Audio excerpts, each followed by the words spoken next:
We're gonna make pie crust today, and you're gonna wanna start with frozen butter and a little bit of ice water.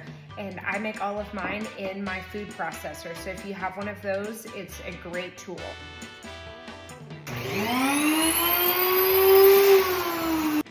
The first thing we're gonna do is with the grater attachment in your food processor, you're gonna grate your butter.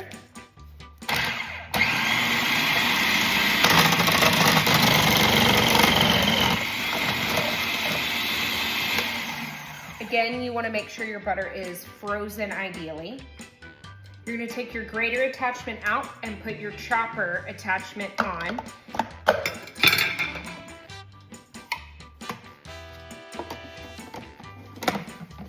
The next thing we're gonna do is we're gonna add a little bit of flour to the butter. I like to take the lid off and add that first little bit. And I like to just kind of pulse it a little bit and start getting it mixed together. We're also gonna add our salt at this point.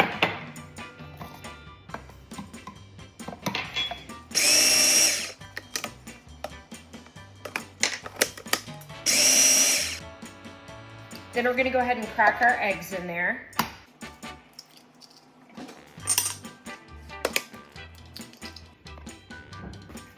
And again, we just don't wanna over mix anything, so we're gonna lightly pulse it.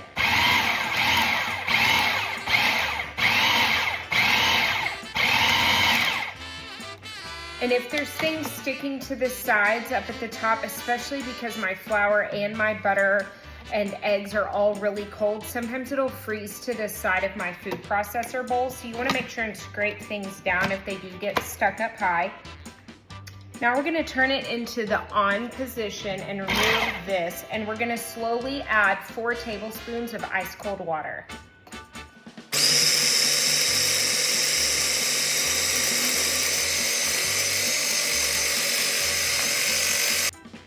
I'm gonna turn it on high and get it mixed really good and finish it up.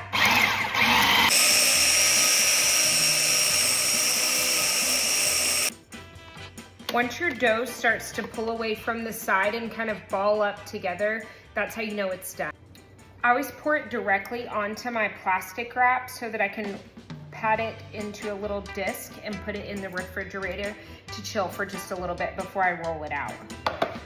This does make 2 pie crusts, so it could be a base and a top, or 2 bases if you're doing something like a pumpkin or a pecan pie. Then I just wrap my dough up in my saran wrap and press it into a flat disc so that it's easier to roll out, but also so